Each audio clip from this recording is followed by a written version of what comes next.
আসসালামু আলাইকুম। আপনি যদি এই মুহূর্তে গুগলে গিয়ে সার্চ করেন বাংলাদেশের সিম কোম্পানিগুলোর মধ্যে কোন কোম্পানিটা সবথেকে কম কল রেট বা সবথেকে কম টাকা ইন্টারনেট প্রোভাইড করে থাকে, তাহলে এটার উত্তর হবে টেলিটক।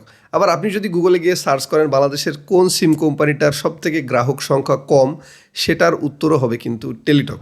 যাই হোক, এই টেলিটক সিম কিন্তু আমি লাস্ট এক যুগ অর্থাৎ 12 বছর ধরে ইউজ করে আসছি এবং এই কোম্পানিটার আসলে অনেকগুলো ভালো গুণাবলীর কারণে কিন্তু এতদিন পর্যন্ত আমি সিমটা ইউজ করতেছি এবং এই সিমটাকে আমি কখনোই ফেলে দিতে পারিনি।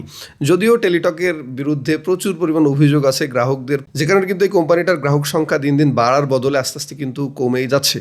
তবে এই সিম একবার যে ইউজ করেছে সে কিন্তু আসলে এই সিম কখনোই ছাড়তে পারবে না, বা যারা আসলে আপনারা ইউজ করেন তারা এই সিমের মজা সম্পর্কে কিন্তু জানেন। আজকের এই ভিডিওটা কোনো স্পন্সর্ড ভিডিও না। আজকের এই ভিডিওটাতে আমি আপনাদের সাথে আসলে টেলিটক সিমের ভালো দিক এবং খারাপ দিকগুলো নিয়ে শেয়ার করব। সেই সাথে আপনার কেন একটা টেলিটক সিম ইউজ করা উচিত সেকেন্ডারি অথবা প্রাইমারি সিম হিসেবে, সেটাও এই ভিডিওটাতে শেয়ার করব। আজকের এই ভিডিওটা দেখার পর আপনারা কিন্তু যারা আসলে ইন্টারনেট ইউজ করেন বা ডাটা প্যাক ইউজ করেন বা ফোন দিয়ে আপনারা কথা বলেন বা কথা বলার জন্য একটা ভালো সিম খুঁজতেছেন, তাদের জন্য এই ভিডিওটা খুবই ইম্পর্ট্যান্ট হবে। কারণ এই ভিডিওটাতে আমি আপনাদের সাথে টেলিটক সিমের অনেকগুলো ভালো দিক নিয়ে কথা বলার চেষ্টা করব। আশা করি সম্পূর্ণ ভিডিওটি কেউ মিস করবেন না। সো প্রথমে টেলিটক সিম কেনার আসলে ইতিহাসটা আমি আপনাদের সাথে শেয়ার করি। আপনারা সবাই জানেন টেলিটক কিন্তু রাষ্ট্র আয়ত্ত একটা প্রতিষ্ঠান, অর্থাৎ সরকারি একটা সিম কোম্পানি। সেটা তো আপনাদের সবারই জানা। 2014 সালের দিকে যখন আমি প্রথম কলেজে ভর্তি হই, তখন কিন্তু টেলিটক স্টুডেন্টদের জন্য একেবারে ফ্রিতে সিম দিচ্ছিল। ওখানে দুইটা প্যাকেজ পাওয়া যাচ্ছিল, একটা হচ্ছে আগামী এবং আরেকটা হচ্ছে বর্ণমালা। তো আমি আসলে অতি উৎসাহের সাথে এই বর্ণমালা প্যাকেজটি নিয়েছিলাম এবং এরপর আসলে এই সিমটা ইউজ করতে করতে আসলে এক প্রকার এই সিমটার প্রেমে আমি পড়ে গিয়েছিলাম। কারণ ওই সময় যতগুলো কোম্পানির কল রেট ছিল এর মধ্যে টেলিটকের সব থেকে কল রেট কম ছিল, অর্থাৎ খুবই কম টাকায় 30 পয়সার আশেপাশে কিন্তু মানুষের সাথে কথা বলা যেত, অর্থাৎ টেলিটক টু টেলিটক কথা বলা যেত। তারপরে যখন আস্তে আস্তে রেস্ট্রিকশন উঠে গেল, তারপরে প্রত্যেকটা কোম্পানির সাথে কোম্পানির যখন একটা কোলাবোরেশন শুরু হয়ে গেল, তখনও কিন্তু অন্যান্য কোম্পানিগুলো মোটামুটি খুব ভালো প্রাইস মানে আসলে অফার করতেছিল। মানে দেখা যাচ্ছে যে 1 টাকায় মানে প্রতি মিনিট আসলে কথা বলা যাবে যে কোনো কোম্পানির সাথে। সেই সময় কিন্তু টেলিটক 33 পয়সা বা 40 পয়সা 45 পয়সার আশেপাশে ছিল। এবং বর্তমানে আপনি যেখানে গ্রামীণ ফোন বা বাংলা লিঙ্ক দিয়ে অন্য কোনো সিমে কথা বললে 60 পয়সার বদলে দেখবেন যে 1 টাকা 1.5 টাকা 2 টাকা বা 2.5 টাকা পর্যন্ত কেটে নিচ্ছে। স্টিল টেলিটক সেখানে কিন্তু 45 পয়সার আশেপাশে আসলে এখন পর্যন্ত কল রেট নিচ্ছে প্রতি মিনিট। এবং মজার বিষয় হচ্ছে, আপনি যখন ফোন দিয়ে কথা বলবেন কারোর সাথে টেলিটকে, দেখবেন আপনার মানে কথা মিনিটের পর মিনিট হয়ে যাচ্ছে কিন্তু আপনার ফোনের ব্যালেন্স শেষ হচ্ছে না। যদি অন্যান্য সিমের ক্ষেত্রে আপনি মিনিট না কিনে কথা বলতে চান, তাহলে দেখবেন যে কথা বলতে বলতে 2-4 মিনিটে আপনার ব্যালেন্স কিন্তু সব অটোমেটিক্যালি উধাও হয়ে যাবে। সো এই বৈশিষ্ট্যটার কারণে তখন থেকে কিন্তু টেলিটকের আসলে আমি প্রেমে পড়ে গিয়েছি। পাশাপাশি ইন্টারনেটের যদি কথা বলি, তাহলে ইন্টারনেটের দিক থেকে টেলিটক কিন্তু অন্য যে কোনো কোম্পানির থেকে এগিয়ে আছে। অর্থাৎ আপনি এখন বর্তমানে যদি গ্রামীণ ফোন বা অন্যান্য কোম্পানিগুলোর ইন্টারনেটের অফারগুলো দেখেন, ডাটা প্যাকের প্রাইসগুলো দেখেন, তাহলে আপনি জাস্ট আকাশ থেকে পড়বেন।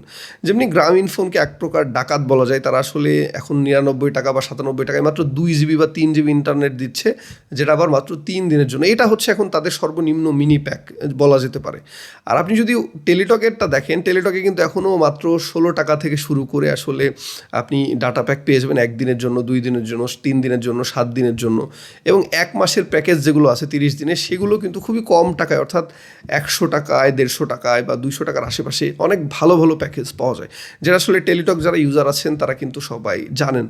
সো টেলিটকের এই বৈশিষ্ট্যটার কারণে কিন্তু যারা আসলে টেলিটক সিম ইউজ করে তারা কিন্তু অনেক দিন ধরে আসলে ইউজ করে এবং এই সিমটাকে আসলে ছাড়তেই পারে না। এখন কথা হচ্ছে টেলিটকের গ্রাহক সংখ্যা দিন দিন কমছে কেন? এর মূল একটা কারণই আমি পেয়েছি, সেটা হচ্ছে এর নেটওয়ার্ক। অর্থাৎ টেলিটক সিমের নেটওয়ার্কটা এখন পর্যন্ত আসলে অন্যান্য সিমের লেভেলে যেতে পারেনি, বা অন্যান্য কোম্পানির থেকে টেলিটকের নেটওয়ার্ক কিন্তু অনেক অংশেই কম হয়ে আছে। তবে যেই অঞ্চলগুলোতে টেলিটকের 4G চলে এসছে, যেমনি আমার এলাকায় আমি যদি ঘরের বাইরে চলে যাই, সেখানে কিন্তু আমি টেলিটকের 4G পাই এবং এই অঞ্চলগুলোর মানুষ কিন্তু মানে নিঃসন্দেহে টেলিটকের সিম ইউজ করতে পারেন। কারণ এই সিমে যেমনি একদিক থেকে আপনি খুবই কম টাকায় ডাটা প্যাক পেয়ে যাবেন, পাশাপাশি কিন্তু খুবই কম টাকায় আপনি কথা বলতে পারবেন। পাশাপাশি আপনি যদি একটা সেকেন্ডারি সিম নেওয়ার নেওয়ার কথা ভেবে থাকেন, সেক্ষেত্রেও কিন্তু টেলিটকের সিম আপনার জন্য সব থেকে বেটার অপশন হবে, কারণ আপনি খুবই কম টাকায় কিন্তু অফলাইনে কথা বলতে পারবেন মানুষের সাথে। অর্থাৎ আপনি যে কোনো কোম্পানি বা যে কোনো অপারেটরের সাথে কথা বলেন না কোনো, টেলিটকে কিন্তু সর্বনিম্ন কল রেট পাবেন আপনি যে কোনো কোম্পানির তুলনায়। অর্থাৎ অফলাইনে কথা বলার ক্ষেত্রে তো আমাদের 4G নেটওয়ার্কের প্রয়োজন নয়, অর্থাৎ 2G নেটওয়ার্ক থাকলে কিন্তু আমরা অফলাইনে যে কারোর সাথে কথা বলতে পারি। সো অ্যাজ এ সেকেন্ডারি সিম হিসেবে কিন্তু টেলিটক খুবই পারফেক্ট। তো আমি কিন্তু লাস্ট 1 যুগ ধরে এই সিমটা ইউজ করে আসছি, মানে 2014 সাল থেকে আমি ইউজ করে আসছি। 1 যুগের আসলে বেশি হয়ে যাচ্ছে বলা যায়। তো ওই সময় থেকে আমি সেকেন্ডারি সিম হিসেবে এটাকে ইউজ করতেছি, কখনো কখনো প্রাইমারি সিম হিসেবে ইউজ করছি, কখনো ইন্টারনেট কিনছি, স্টিল এখনও আমি ইন্টারনেট ইউজ করতেছি, মানে মোবাইলের ডাটার ক্ষেত্রে ইউজ করতেছি। কারণ অন্যান্য কোম্পানিগুলোর নেট কেনার মতো আসলে অবস্থা আমার নাই, বা আপনাদের অনেকেরই কিন্তু নাই। কারণ প্রত্যেকটা কোম্পানির ডাটার যে পরিমাণ দাম, মানে জাস্ট পকেট কেটে ডাকাতি করে এক পর্যায়ে কিন্তু নিয়ে যাচ্ছে। যেখানে সরকারি প্রতিষ্ঠান টেলিটক কিন্তু এখনও লস করে হলেও তারা কিন্তু খুবই কম টাকায় ডাটা প্যাকেজ থেকে শুরু করে ইন্টারনেট থেকে শুরু করে কল রেট থেকে শুরু করে সব কিছু কিন্তু প্রোভাইড করতেছে, যেটা আসলে মানে খুবই প্রশংসনীয় ব্যাপার। তবে টেলিটকের উচিত আসলে ইন্টারনেট বা নেটওয়ার্কের কোয়ালিটিটা আপগ্রেড করা। আমার মনে হয় তারা যদি নেটওয়ার্কের কোয়ালিটিটা আপগ্রেড করতে পারে, নেক্সট 1-2 বছরের মধ্যে টেলিটকের আশেপাশে অন্য যে কোনো কোম্পানি কিন্তু আসতে পারবে না। বিশেষ করে যেসব প্রত্যন্ত অঞ্চলগুলোতে আসলে নেটওয়ার্কের অবস্থা অধিক খারাপ, বিশেষ করে গ্রাম অঞ্চলে কিন্তু টেলিটকের নেটওয়ার্কের অবস্থা খুবই খারাপ। টেলিটকের মানে 2G পায়, 3G পায় না, এরকম একটা অবস্থা। আমার অঞ্চলেও কিছুদিন আগে এরকম ছিল, এখন জাস্ট 4G পাচ্ছে, তাও ঘরের মধ্যে পায় না, বাইরে গেলে পাই। তো অধিকাংশ অঞ্চলে আসলে এই টেলিটকের নেটওয়ার্কটা খারাপ হওয়ার কারণে কিন্তু এই সিমগুলো বিক্রি হয় না বা কেউ কিনে না।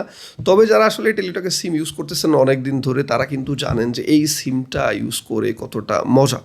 তো আজকের এই ভিডিওটা মেইনলি আসলে কোনো স্পন্সার্ড ভিডিও না। এই মানে ডাটা ইউজ করতে গিয়ে আসলে আমি যেটা বুঝলাম যে অন্যান্য কোম্পানিগুলো যেখানে পকেট কাটতেছে, সেখানে কিন্তু টেলিটকে খুবই কম টাকায় ডাটা পাওয়া যায়।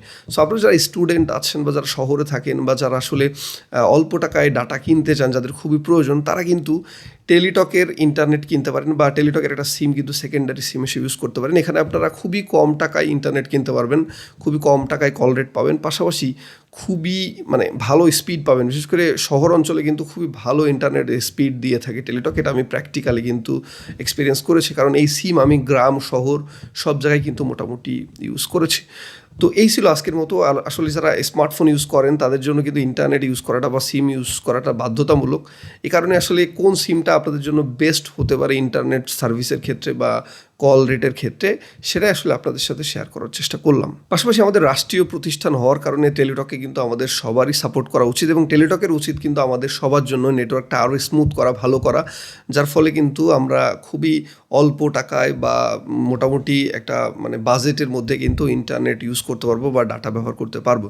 সো এই ছিল আজকের মতো। আশা করি ভিডিওটি আপনাদের অনেক ভালো লেগেছে। ভালো লাগলে অবশ্যই একটা লাইক দিয়ে যাবেন, কমেন্ট করবেন, এবং পরবর্তী ভিডিও দেখার জন্য আমার চ্যানেলটি সাবস্ক্রাইব করতে ভুলবেন না। ধন্যবাদ সবাইকে, ভালো থাকবেন।